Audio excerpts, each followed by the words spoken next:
Hello, my dear friends and my students. Today's lecture non-sterile manufacturing. It's a part 3, lecture 9. इससे पहले हमने manufacturing and part 1 and स्ट्राइल manufacturing part 2 पढ़ा था. इसके बाद लास्ट इसका पार्ट है नॉन स्ट्राइल मैन्युफैक्चरिंग. अब स्ट्राइल मैन्युफैक्चरिंग क्या आता है, जिसके अंदर हम पैरेंटल्स के बारे में पढ़ते हैं, लेकिन नॉन स्ट्राइल मैन्युफैक्चरिंग का मतलब है यहाँ पर हम solid and semi solid manufacturing के बारे में पढ़ेंगे. मैन्युफैक्चरिंग ऑपरेशन है generally economic when the hospital is having a large requirement. Hospital interested in the manufacture of drug are required to take a proper license and follow the rule framed in schedule M. It's mean अगर किसी भी hospital को need है semi solid और solid manufacturing of drugs का manufacturing करने के लिए, तो उसे शेड्यूल एम के अकॉर्डिंग सारी चीज़ें, लाइसेंस एंड रूल्स के अकॉर्डिंग सारी चीज़ें उसे हॉस्पिटल में बनाना पड़ेगा. शेड्यूल एम होता है जीएमपी. मैंने आपको पहले बताया था जीएमपी का मतलब होता है good manufacturing practice.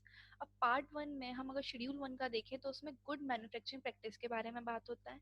And part 2 में शेड्यूल एम के बारे में देखें तो इसमें होता है कि requirement of plant and equipments, किस टाइप के प्लांट होने चाहिए, किस टाइप की इक्विपमेंट्स होने चाहिए, कैसे कैसे रिक्वायरमेंट्स है, the building used for manufacturing, processing, packaging and labelling and testing. It's mean building में मैन्युफैक्चरिंग यूनिट कितनी बड़ी होनी चाहिए, कितने स्क्वायर फीट में होनी चाहिए, प्रोसेसिंग किस टाइप से होनी चाहिए, पैकेजिंग एरिया कैसा होना चाहिए, labelling area and testing area. Testing the quality control area. Okay. Then manufacturing liquid orals. अब लिक्विड ओरल्स के में 2 टाइप होते हैं, monophasic liquid doses form and then is biphasic liquid doses form. Monobasic liquid doses form में आता है mixtures, syrup, ELISA.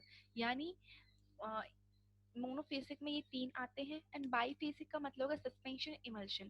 Then syrup का मतलब क्या है, syrup they are a concentrated aqueous preparation of sugar और sugar substract with and without adding a flavouring agent and medical substance. देखिए, monophasic का मतलब हो गया कि जिसके अंदर सिर्फ एक फेस है. ठीक है, वन फेस है. जैसे आप पहला जो सिरप है उसका मतलब होता है preparation aqueous solution. Aqueous solution उसमें होगा, शुगर का एक्वा सॉल्यूशन होगा, लेकिन उसमें flavouring agent and medical substance हो भी सकता है और नहीं भी. यानी एक फेज से बना हुआ है, उसमें हम कुछ ऐसी चीजें ऐड करें, मेडिकल सब्सटेंस ऐड करें, ड्रग ऐड करें, जिससे वो हमारा मेडिसिन में कन्वर्ट हो रहा है. इमल्शन. इमल्शन हमारा बाईफेसिक है बिकॉज हम इसमें 2 फेस यूज करते हैं, या तो हम ऑयल और वाटर या वाटर या ऑयल. ओके.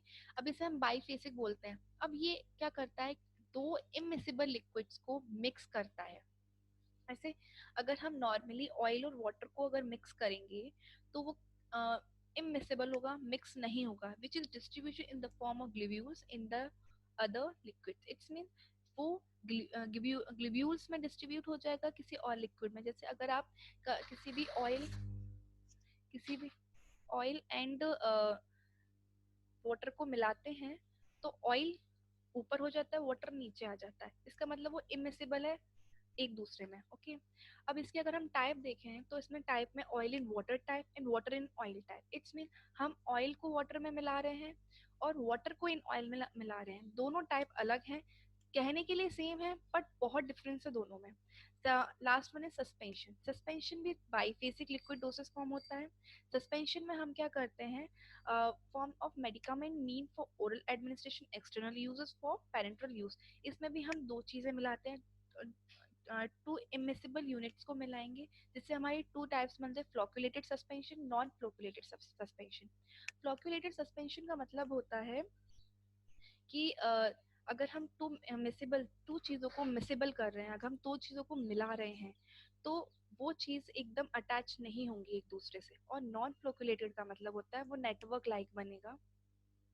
ठीक है. अगर सिंपल लैंग्वेज अगर हम पढ़ें तो फ्लोक्युलेटेड का मतलब हो गया कि किसी भी, जैसे 2 हमने यूनिट्स को मिलाया, 2 पार्टिकल्स को मिला रहे हैं हम, लेकिन वो 2 जो पार्टिकल्स हैं वो एक दूसरे से नहीं मिल रहे हैं, एक दूसरे से मिलके एक नेटवर्क लाइक स्ट्रक्चर बना रहे हैं.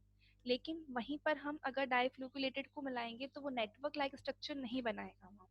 ठीक है. वो अगर वो नीचे हो जाएगा और वाटर ऊपर हो जाएगा, जैसे कुछ ड्रग्स में, कुछ सिरप्स में, कुछ सस्पेंशंस में लिखा होता है लेने से पहले शेक करें उसे। क्यों लिखा होता है? क्योंकि उसका जो मेडिकल पार्ट है वो डीफ्लोक्यूलेटेड हो गया, नॉन फ्लोक्यूलेटेड सस्पेंशन है वो। अगर जब हम उसे मिक्स करेंगे, उसे शेक करेंगे, उसके बाद ही हम उसे ले सकते हैं। ठीक है। अब आता है manufacturing preparation for external uses. Ointment, paste, cream. Ointment semi solid preparation है, उसको हम स्किन और म्यूकस मेम्ब्रेन्स में यूज करते हैं। पेस्ट सेमी सॉलिड प्रिपरेशन है, उसको हम स्किन के अपर पार्ट पे यूज करते हैं। Cream also semi solid solid preparation, semi solid preparation है, सॉरी सेमी सॉलिड प्रिपरेशन है। And oil soluble ingredient are heated to about 75%। It's mean 75% पे हीट करके हम क्रीम को बनाते हैं। Now it's a very small video, few questions हैं इसमें, ये क्वेश्चंस आपको इस टॉपिक को क्लियर करेंगे। Thank you so much. I hope आपको वीडियो अच्छी लगे तो प्लीज़ लाइक एंड सब्सक्राइब करना ना भूलें।